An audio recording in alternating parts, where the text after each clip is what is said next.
Welcome to The Outsider Philosopher. So, I started this channel by and large to just push back on this notion of determinism, which is, suddenly all over YouTube. Robert Sapolsky's got the book, obviously, Determined. Sam Harris has been arguing for determinism for several years now, even while pushing back against what he considers to be evil. That doesn't seem congruent to me. Sabine Hofstetter, who has a very popular podcast. I think she's got over 1 million followers, quantum theorist. She has a number of thumbnails that calling herself a free will denier and talking about super determinism.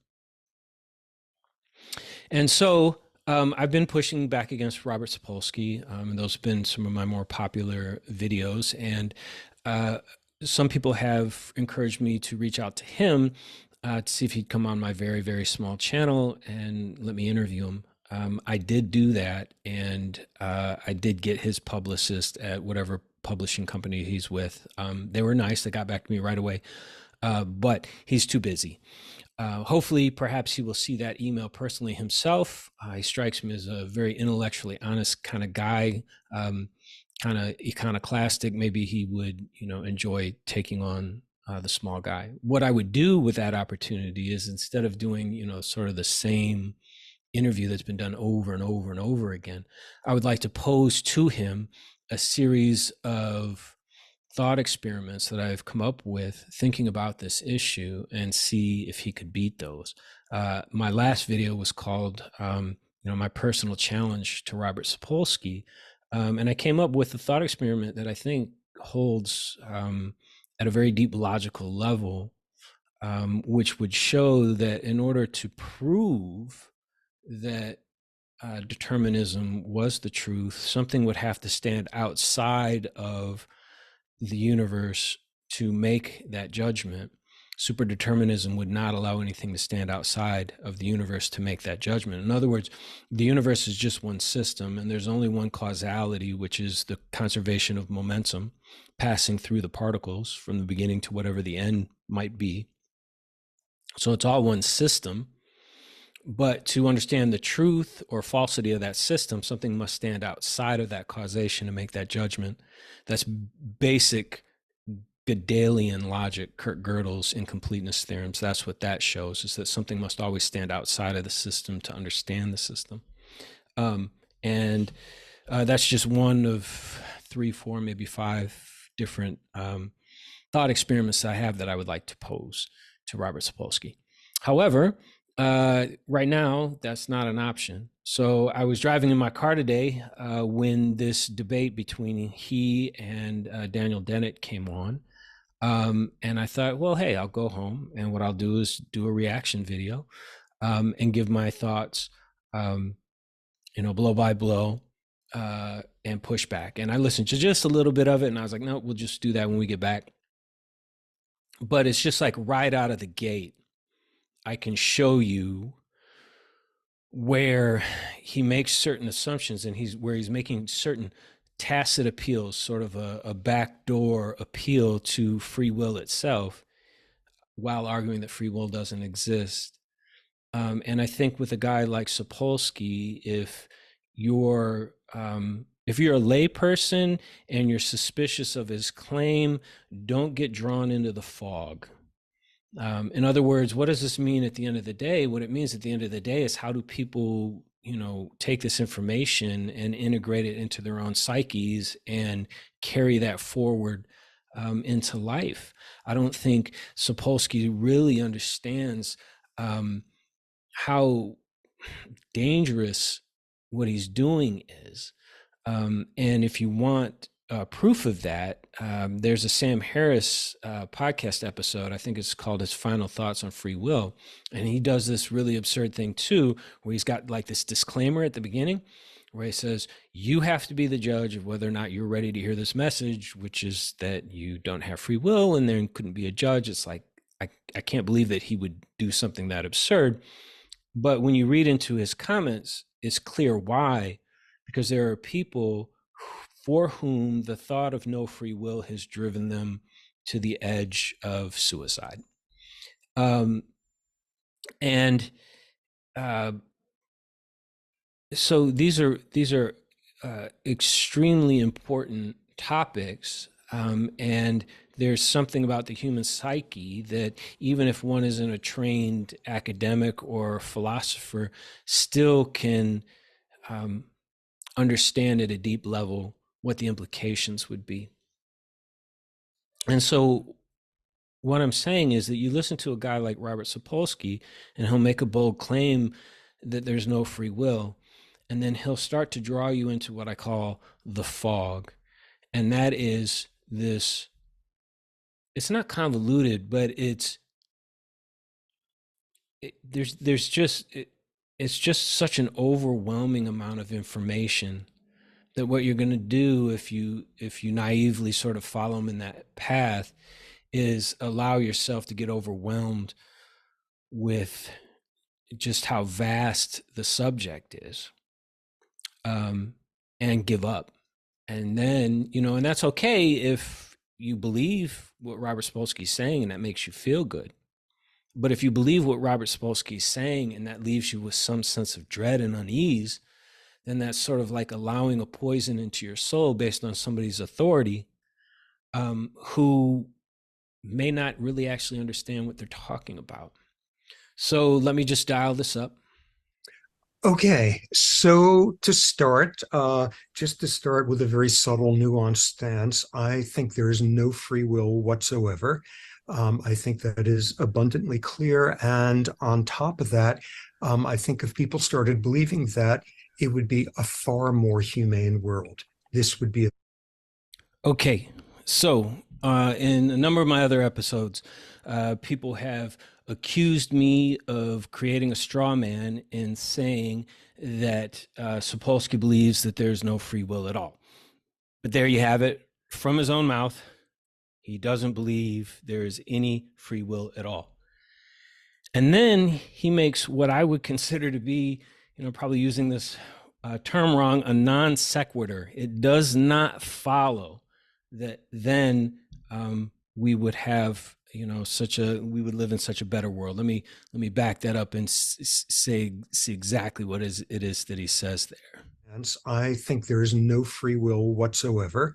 I think that is abundantly clear. And on top of that, I think if people started believing that, it would be a far more humane world. This would If people started believing that, it would be a far more humane world. I think that's actually all you need to know about Robert Sapolsky's understanding of his own argument. And I think that's actually all you need to know about the idea of determinism at all. Because nothing follows from determinism. Why? Because nothing follows from determinism except exactly what's going to follow from determinism. And if you can't understand that, if you don't get it, you don't even get your own argument. He says absolutely no free will. Okay, that means you are locked in for the ride. What's going to happen is going to happen, and you can't change it, because if you could, you would have free will. And so to say if people were to start believing that, we would live in a better world is to negate what you just said prior to it. It's like literally, I feel like I can just stop this now and that's it. And so I talked about earlier about he's going to then draw you into the fog. And what I mean by that is he's going to spin this very erudite argument. I'll probably have edited this out, but he's a MacArthur Genius Grant recipient, which means the MacArthur Foundation has deemed him a genius. And so he's going to draw you into the fog, and he's going to overwhelm you with argumentation and information, erudition, his academic career, everything that he knows, his big brain, arguing for a point that needs no argumentation. Because if you have no free will, you are either going to believe him or not. You are either going to understand him or not. You are either going to put this to use or go and make a banana split. Hey, whatever. That's the thing is, I mentioned this before, is to truly understand all of the ramifications of determinism, you would have to have a very high appetite, very big appetite for absurdity. You would have to have an imagination to see of all the absurd conclusions. Because what he's argued there is, when he starts out in absolutely no free will, that cuts off any argumentation as to what is causation at the conservation of momentum. Things are moving. We assign meaning to that movement. My lips are moving. My hands are moving. You're seeing my gestures. Through whatever medium you are watching and listening to this on, there are light vibrations and sound vibrations. All that is movement. Within that, you perceive meaning. That meaning is based on free will. You would have no understanding of meaning were it not for free will. But it's the motion that conveys the meaning.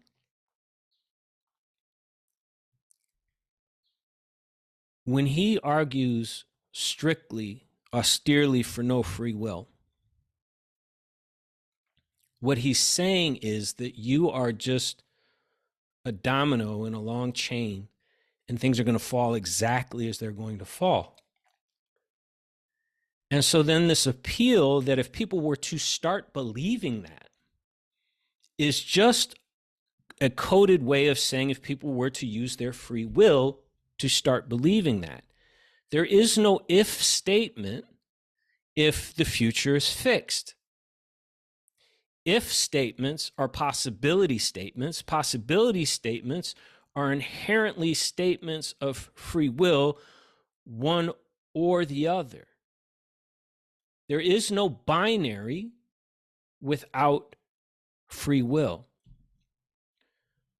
Or there's just this incredibly deep tautology where even the binary is the unitary expressing itself illusory as the binary. It's like the number of people who probably actually possess the imagination to go down that rabbit hole without getting lost is exceedingly small.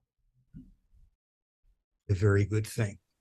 Now, looking at the fact that people very strongly hold on to the notion of free will, I want to try to unpack one of the things that really sort of fuels that stance, which is we make decisions.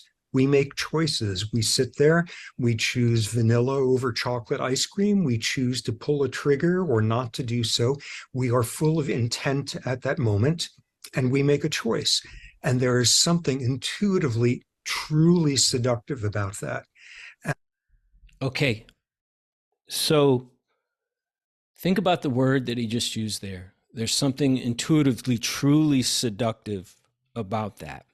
Don't beat me up in the comments too much if I didn't recreate his words exactly. But that word seductive. Seductive, as he's using it, is an appeal to a level of causation. Why do you hold on to this belief of free will? You hold on to this belief of free will because it's seductive. That word seductive is a way of encapsulating a certain level of causation. His austere belief that there is no free will cuts off causation way below that level of seduction. There's nothing to be seduced. A domino chain falling as it's supposed to fall, exactly adhering to physical laws and perfect mathematics, cannot seduce itself. The word seduction appeals to the very thing that he's denying. And unpacking the choice, the intent, we know we have the intent at that point. We have a pretty good sense what the consequence is going to be. We know we're not being coerced. There's alternatives available to us and to most people and to courts of law in the United States. That's enough. You have responsibility. And my starting point is that tells us nothing whatsoever about free will. It is completely irrelevant to it. Whether we form an intent to do this or to do that, that is completely irrelevant for a very simple reason. Because assessing behavior based on that is like reviewing a movie when all you've seen is the last 3 minutes of the movie. Okay, here's the thought that's coming to me right now. If you feel like this is a waste of time, it is a waste of time. This whole thing is a waste of time. Here's why it's a waste of time. If Sapolsky's correct, there's nothing you can do about it anyway. Whether you end up believing what Sapolsky says or not is not within your control. So it's a waste of time. The whole thing is a waste of time. If I'm correct and you have free will, it's a waste of time because you got better things to do. I'm going to wrap this up because it really is a waste of time once you understand, you know, that he is negating the thing that he's ultimately appealing to over and over and over again. And if he's stuck in that loop, that's all you need to know about his argument. But what he's doing here, he's going to do this thing, just wrap it up. He says, you know, you go and you see this movie and it's really inspiring. And one person comes out and they sign over their life savings to Doctors Without Borders because what a beautiful thing to do. And then the other person reads it as a manipulative movie with horrible cinematography. And so they go to the front desk and try to get their money back. And these two different actions have all these other things that go into it. And so you don't even know what in it is free will. All that is an argument from omniscience. All that is saying because you're omniscient, you don't have free will. That's all he's doing. And that's just saying because you're not God, you don't have free will. But that's not taking it down to his austere initial starting point, which is that you have no free will at all, which means that you're just locked in for the ride. And so the same thing, and I think more effectively, could be leveled against determinism, right? If you continue to follow Robert Sapolsky's argumentation, he will just keep coming around to you don't know, you don't know, you don't know, you don't have enough information, you don't know. But if I don't have enough information, he doesn't have enough information either. And since everything in my experience is structured around this feeling that I have free will, that whether or not I have free will or not, I have this very rich understanding of what the illusion of free will is. Doesn't it make more sense to assume that I have free will than that I don't? Isn't it a greater risk to not believe in having free will and actually having it, and therefore not being able to truly engage with it and make the most of it, right? If you don't have free will, you can't even begin to comprehend how locked in you are, how powerless you are if that's true. So not believing that you don't have free will, all these double negatives, do you understand that? Not believing in determinism, even if determinism were true, that's just what's determined. So there's no risk in not believing in determinism. All the risk comes from not believing in free will. Because if you don't believe in free will, but you actually have it, then you can't maximize it. There are so many ways in which an argument for determinism is just, insanely absurd. And I think it just goes to show how even the best and the brightest can miss the forest for the trees. Um, so whatever, those are my, 2 cents on a, perennial debate. It just really fascinates me that it's, as current as it is now. All right. Thanks for clicking on this.